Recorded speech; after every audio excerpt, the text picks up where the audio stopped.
السلام علیکم دوستوں ساتھیوں، میں ہوں سمیع ابراہیم اور آپ دیکھ رہے ہیں سمیع ابراہیم یوٹیوب چینل۔ آج 4 جون ہے، جمعرات، سن ہے 2020۔ رات کا وقت ہے، جب تک یہ ویڈیو آپ کے پاس پہنچے گی 5 جون ہو چکا ہوگا۔ آ، آج سارا دن بہت ساری سٹوریز چلتی رہیں۔ اس سے پچھلی ویڈیوز میں آپ کو اپڈیٹ بھی دی، میں نے قاضی فائز عیسیٰ صاحب کے کیس کی بھی اور پولیٹیکل بھی جو کچھ ہوا ہے۔ لیکن ابھی میں آپ کو بڑی ایک امپورٹنٹ جو بات ہے جو اس پر یہ آپ کو ویڈیو دے رہا ہوں۔ ایک اہم آج میٹنگ ہوئی ہے، پرائم منسٹر نے اپنے جو قریبی رفقا ہیں ان کو بلایا۔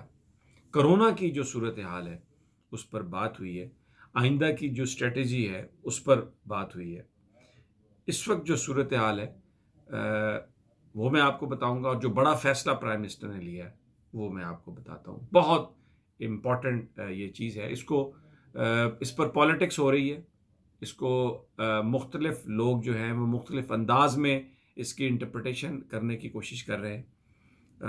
میں آپ کو وہ فیصلہ بھی بتاتا ہوں، اور اس سے پہلے تھوڑا سا یہ جو ساری صورتحال ہے میں اس کا آپ کو احاطہ کر دیتا ہوں۔ کرونا کی جو وبا ہے پوری دنیا اس سے متاثر ہوئی۔ شروع میں ایک بڑا لاک ڈاؤن تھا، پھر سمارٹ لاک ڈاؤن کی بات ہوئی، اور پرائم منسٹر نے یہ سب کچھ اس لیے کیا کہ وہ روزگار لوگوں کا، اور کوئی اتنی بڑی فورس نہیں تھی کہ جو اگر بند ہو جائیں لوگ تو ان کو کون کھانا دے۔ اب یہ جب کھلا ہے تو لوگوں نے ایس او پیز کی، مجھے بھی پتہ ہے، آپ کو پتہ ہے، کوئی پابندی نہیں کی۔ اس وقت کرونا کی یہ صورتحال ہو چکی ہے کہ یہ ہم چائنا سے زیادہ ہمارے پاس مریض ہو چکے ہیں، اور یہ ٹیسٹ کٹ نہیں ہے، وگرنہ تو پاکستان کی کو 15-20% آبادی اس سے متاثر ہو چکی ہے، اور جس انداز میں یہ بڑھ رہی ہے بہت، یہ پورا ملک اس کی لپیٹ میں ہوگا اگر اس کو روکنے کے لیے کوئی دانش مندانہ یا کوئی ایک بہت ہی بھرپور کوئی پالیسی نہیں بنائی گئی۔ تو آج اب جو فیصلے کیے ہیں پرائم منسٹر نے، اس میں یہ طے کر لیا گیا، میں آپ کو وہ بتا دیتا ہوں، کہ جہاں پر بھی یہ جو ایس او پیز بنائے گئے ہیں کہ آپ ماسک پہنیں، آپ 6 فٹ دور کھڑے ہوں، آپ گلوز بھی پہنیں، آپ اننیسیسری باہر نہ نکلیں، اور یہ جو ایک دوسرے کے ساتھ جمکٹا اور یہ لوگ کٹھے ہو کے چل رہے ہیں، ہر وہ مارکیٹ بند کی جائے گی پورے ملک میں، ہر وہ دکان بند کی جائے گی، ہر وہ شاپنگ سینٹر بند کیا جائے گا، ہر وہ گلی محلہ بند کیا جائے گا پہلے مرحلے میں۔ اور اگر اس کا بھی کوئی نتیجہ نہیں نکلا لوگوں نے، تو پھر پورا پورا لاک ڈاؤن یا کرفیو تک پرائم منسٹر نے، جو ان کے رفقا نے ان سے بات ہوئی ہے کہ جو لوگوں کی زندگیاں ہیں وہ اتنی اہم ہیں کہ اس کو بچانے کے لیے جو انتہائی اہم جو قدم ہے، جو ایک بڑا سنگین قدم ہے، جس سے ابھی تک حکومت گریز کرتی رہی ہے کیونکہ غربت کی وجہ سے، کاروبار کی وجہ سے، پرائم منسٹر نے یہ کہا ہے کہ وہ اٹھانا پڑا تو ہم اٹھائیں گے۔ بہت ہی یہ سنگین صورتحال ہے۔ اچھا، یہ جو معاملہ ہے اس پہ بہت ساری پالیٹکس ابھی سے شروع ہو گئی ہے۔ اللہ جانتا ہے کہ اس میں کتنا سچ ہے اور کتنا جھوٹ، لیکن کیونکہ یہ یہاں پر میں اسلام آباد میں آپ کو بتا رہا ہوں کہ آپ جس گلی میں چلے جائیں، جس گھر میں چلے جائیں، 2-4 مریض آپ کو کرونا کے مل جائیں گے۔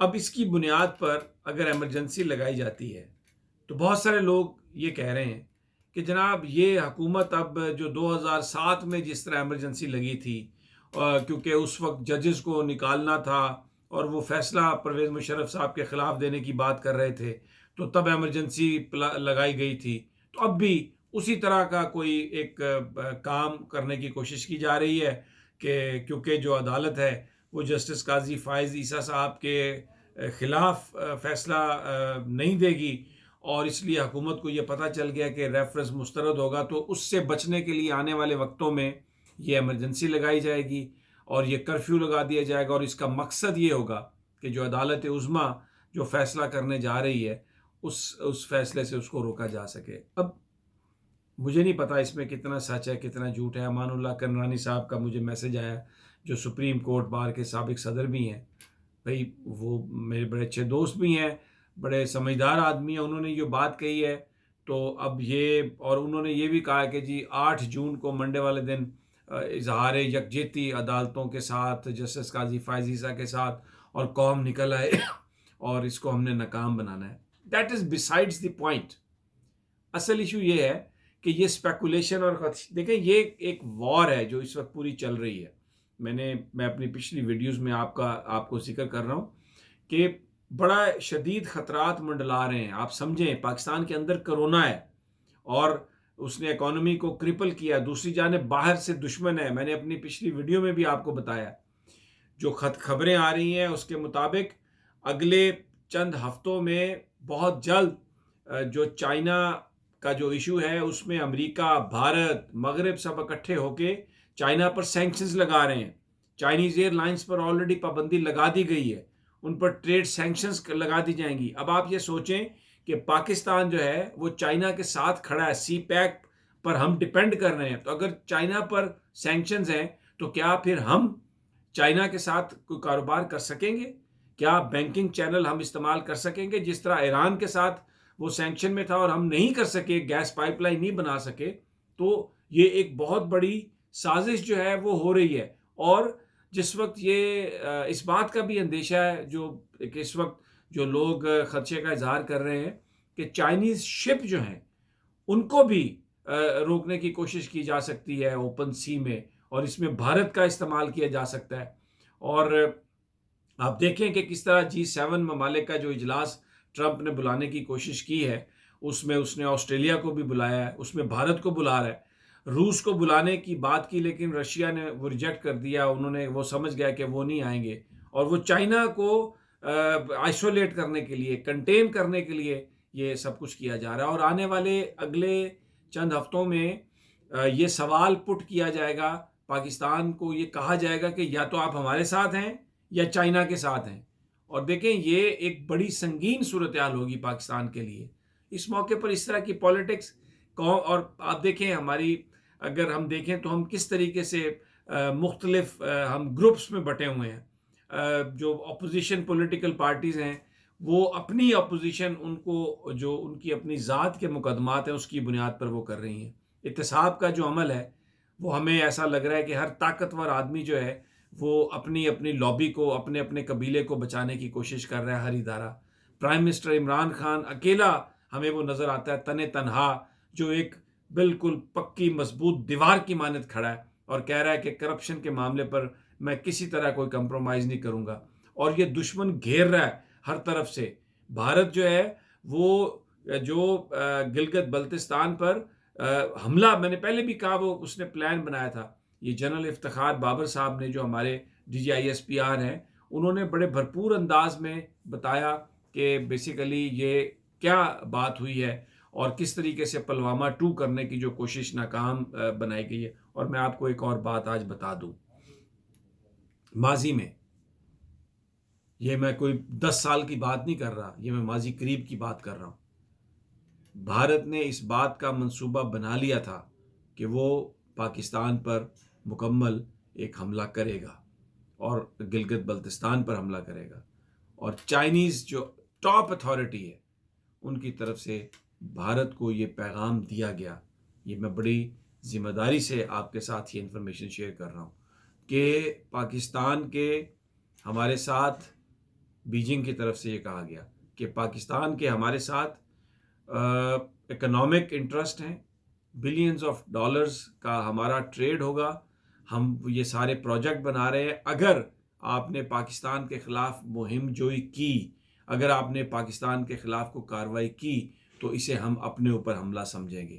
یہ وہ بات تھی، یہ وہ پیغام تھا جو وہاں سے آیا، جس کی وجہ سے پاکستان کے خلاف یا پاکستان کے حوالے سے جو مہم جوئی کرنے کی کوشش تھی اس سے گریز کیا گیا. اب یہ صورتحال بن رہی ہے اور یہ بڑی سنگین صورتحال ہے. پرائم منسٹر کو اس بات کا مکمل ادراک ہے. جنرل قمر جاوید باجوہ، پاکستان کی عسکری قیادت اس بات کو پوری طرح سمجھ رہی ہے.